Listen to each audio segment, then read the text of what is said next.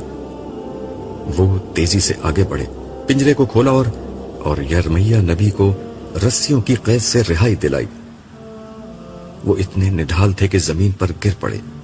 Commander in کی سمت بڑھا. وہ ان کے سامنے پہنچ کر کھڑا ہو گیا اور نرمی سے کہا، یرمیہ تم ٹھیک تو ہو؟ قیدی نے دھیرے سے آنکھیں کھولی، مگر شدت ضعف سے ان کی آنکھیں پھر بند ہو گئیں. کمانڈر نے ان کی طرف دیکھتے ہوئے فخر کے ساتھ کہا، یرمیہ تمہاری پیش گوئی پوری ہو گئی. ہمارے بادشاہ بخت نصر شاہ عراق نے یروشلم کی اینٹ سے اینٹ بجا دی. آدھی آبادی قتل ہو چکی ہے اور آدھی آبادی کو ہم غلام بنا کر اپنے ساتھ لے جا رہے ہیں. مگر تمہارے لیے بادشاہ کا خصوصی حکم ہے کہ تمہیں کوئی نقصان نہ پہنچے. تم ایک سچے آدمی ہو. تم نے اپنی قوم کو بہت سمجھایا مگر وہ باز نہ آئی، اور اب اس نے اس کی سزا بھگت لی. یہ کہہ کر وہ پیچھے مڑا اور اپنے سپاہیوں کو حکم دیا، یرمیہ کو چھوڑ دو اور باقی قیدیوں کو قتل کر دو. اس کے بعد اس شہر کے آدمیوں کے لہو سے اپنی پیاس بجھاؤ اور ان کی عورتوں سے اپنے خون کی گرمی کو ٹھنڈا کرو. جو چیز ہاتھ آئے اسے لوٹ لو اور جو باقی بچے اسے آگ لگا دو. قیدیوں کو قتل کر دیا گیا اور سپاہی لوٹ مار کے لیے دوسری سمتوں میں نکل گئے. یرمیہ علیہ السلام پوری قوت مجتمع کر کے اٹھے اور پنجرے کی دیوار کا سہارا لے کر بیٹھ گئے. ان کی آنکھوں کے سامنے ان کا شہر جل رہا تھا. ان کے جسم کا جوڑ جوڑ دکھ رہا تھا، مگر اس سے کہیں زیادہ درد انہیں اپنی قوم کی ہلاکت کا تھا. پھر اسکرین پر ان کی زندگی اور ان کے دور کے کئی مناظر ایک ایک کر کے سامنے آنے لگے. وہ قوم کے اکابرین اور عوام کو سمجھا رہے تھے، مگر ان کی بات کوئی نہیں سن رہا تھا. ان کی قوم عراق کے سپر پاور بادشاہ اور آشوریوں کے زبردست حکمران بخت نصر کے تابع تھی. سالانہ خراج بخت نصر کو بھیجنا ہی ان کی زندگی اور عافیت کا سبب تھا. اس غلامی کا سبب وہ اخلاقی پستی تھی جو قوم کے رگ و پہ میں سرایت کر گئی تھی. توحید کے رکھوالوں میں شرک عام تھا، زنا اور قمار بازی معمول تھی، بددیانتی اور اپنے لوگوں پر ظلم ان کا چلن تھا، جھوٹی قسمیں کھا کر مال بیچنا اور پڑوسیوں سے زیادتی کرنا ان کا معمول تھا. یہ لوگ بھاری سود پر قرض دیتے، جو مقروض قرض ادا نہ کر پاتا اس کے خاندان کو غلام بنا لیتے. علماء لوگوں کی اصلاح کرنے کے بجائے انہیں قومی فخر میں مبتلا کیے ہوئے تھے. ایمان، اخلاق اور شریعت کے بجائے ذبیحوں اور قربانیوں کو اصل دین سمجھ لیا گیا تھا. ان کے حکمران ظالم اور رشوت خور تھے. انصاف کے بجائے عیش و عشرت ان کا معمول تھا.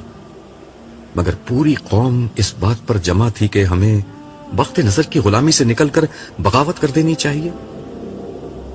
حقیقت یہ تھی کہ ان پر خدا کا غضب تھا، مگر ان کو یہ بات بتانے کے بجائے قومی فخر اور سلیمان و داؤد کی عظمت رفتہ کے خواب دکھائے جا رہے تھے. انہیں امامت عالم کی دہائی دی جا رہی تھی، حالانکہ وہ بدترین ایمانی اور اخلاقی انحطاط کا شکار تھے۔ پھر اسکرین پر وہ منظر سامنے آیا جب یرمیہ علیہ السلام پر وحی آئی کہ اپنی قوم کی اصلاح کرو، انہیں سیاست سے نکال کر ہدایت کی طرف لاؤ۔ ایک دفعہ سچی خدا پرستی پیدا ہو گئی تو سیاست میں بھی تم ہی غالب ہوگے۔ انہیں حکم تھا کہ وہ شادی کر کے گھر بسانے کے بجائے قوم کو آنے والی تباہی سے خبردار کریں، مگر جب یرمیہ علیہ السلام یہ پیغام لے کر اٹھے تو ہر طرف سے ان کی مخالفت شروع ہو گئی۔ خدا کے اس نبی نے اپنے زمانے کے عوام و خاص، اہل مذہب اور اہل سیاست سب کو پکارا، مگر گنتی کے چند لوگوں کے سوا کسی نے ان کی بات نہ سنی۔ ان کی دعوت بالکل سادہ تھی، وقت نظر سے ٹکرانے کے بجائے اپنے ایمان و اخلاق کی اصلاح کرو۔ اسکرین پر سب سے زیادہ ڈرامائی منظر وہ تھا جب یرمیہ نبی بادشاہ کے دربار میں لکڑی کا جوا، ہل کا وہ حصہ جو جانوروں کو جوتنے کے لیے ان کے گلے پر ڈالا جاتا ہے، پہن کر پہنچ گئے تھے۔ یہ ان لوگوں کو سمجھانے کی آخری کوشش تھی کہ اس وقت تم پر لکڑی کا جوا ڈلا ہوا ہے، اسے توڑنے کی کوشش کرو گے تو لوہے کے جوے میں جکڑ دیے جاؤ گے۔ مگر درباریوں اور اہل علم نے ان کو بخت نصر کا ایجنٹ قرار دے دیا۔ بادشاہ نے آگے بڑھ کر لکڑی کا جوا تلوار سے کاٹ ڈالا۔ اس کے ساتھ ہی فیصلہ ہو گیا، اب ان کے گلے میں لوہے کی بیڑیاں ڈالی جائیں گی۔ اللہ کے اس نبی کو بخت نصر کا ایجنٹ قرار دے کر بطور سزا پہلے کنویں میں الٹا لٹکایا گیا اور پھر ایک پنجرے میں باندھ دیا گیا۔ بخت نصر کے خلاف بغاوت کر دی گئی۔ جواب میں بخت نصر عذاب الہی بن کر ٹوٹ پڑا۔ پھر اسکرین پر وہی پہلا منظر آ گیا جب عذاب کی بارش سے یروشلم نہا رہا تھا۔ یرمیہ علیہ السلام نے آنکھیں کھول کر ارد گرد پڑی بے گور و کفن لاشوں اور چاروں طرف رقصہ تباہی کے منظر پر ایک نظر ڈالی اور بلند آواز سے کہا، میں نے تم لوگوں کو کتنا سمجھایا، مگر تم نے سیاسی شعبدہ بازوں اور متعصب جاہل مذہبی لیڈروں کی پیروی کو پسند کیا۔ تم حق و باطل کے معاملے میں غیر جانبدار رہے، تم معاشرے کی خیر و شر اور خدائی احکام سے بے نیاز ہو کر زندگی گزارتے رہے۔ آخرکار اس کی سزا سامنے آ گئی۔ پھر یرمیہ نے آسمان کی طرف نظر اٹھائی اور دھیرے سے بولا، عدل کامل کا دن آئے گا، ضرور آئے گا، مگر کچھ انتظار کے بعد۔ اس کے ساتھ ہی منظر ختم ہو گیا۔ ایک زوردار ڈانٹ فضا میں بلند ہوئی۔ اللہ تعالیٰ کا غصہ اپنے عروج پر تھا۔ ان کے نبی کے ساتھ جو کچھ بنی اسرائیل نے کیا تھا، اس کی جو سزا بخت نصر کی صورت میں انہوں نے بھگتی تھی، وہ بہت معمولی تھی۔ اصل سزا کا وقت اب آیا تھا۔ حکم ہوا کہ ہر اس شخص کو پیش کیا جائے جو کسی درجے میں بھی یرمیہ کے ساتھ کی گئی اس زیادتی میں شریک تھا۔ بادشاہ، عمرا اور مذہبی لیڈروں کا وہ گروپ پیش ہوا جو اس سانحے کا ذمہ دار تھا۔ ان میں سزا دینے والے بھی تھے اور وہ بھی جو یرمیہ علیہ السلام کو بخت نصر کا ایجنٹ قرار دے کر ان کے خلاف فضا ہموار کر رہے تھے۔ ان سب کے لیے جہنم کا فیصلہ سنا دیا گیا۔ پھر اس کے بعد ایک ایک کر کے اس زمانے کے عوام کا احتساب شروع ہوا۔ نبی کے مجرموں کا احتساب جس طرح ہونا چاہیے تھا ویسے ہی ہوا، اور ہر مجرم کے لیے بدترین سزا کا فیصلہ ہو گیا۔ میں اس دفعہ حشر میں دیر تک کھڑا رہا اور لوگوں کا حساب کتاب دیکھتا رہا۔ سچی بات یہ ہے کہ اس سے قبل میں نے چند ہی لوگوں کا حساب کتاب دیکھا تھا، مگر اب اندازہ ہو رہا تھا کہ اللہ تعالیٰ انتہائی مکمل اور جامع حساب کر رہے ہیں۔ ہر شخص کے حالات، اس کے ماحول اور اس کی تربیت اور پرورش کے نتیجے میں بننے والی نفسیات کی روشنی میں اس کے اعمال کا جائزہ لیا جا رہا تھا۔ لوگوں نے رائی کے دانے کے برابر بھی عمل کیا تو وہ ان کی کتاب اعمال میں موجود تھا۔ ان کی نیت، محرکات اور اعمال، ہر چیز کو پرکھا جا رہا تھا۔ فرشتوں کا ریکارڈ، دیگر انسان اور در و دیوار، اور سب سے بڑھ کر انسان کے اپنے اعضاء گواہی میں پیش ہو رہے تھے۔ ان سب کی روشنی ہی میں کسی شخص کے ابدی مستقبل کا فیصلہ سنایا جاتا۔ یوں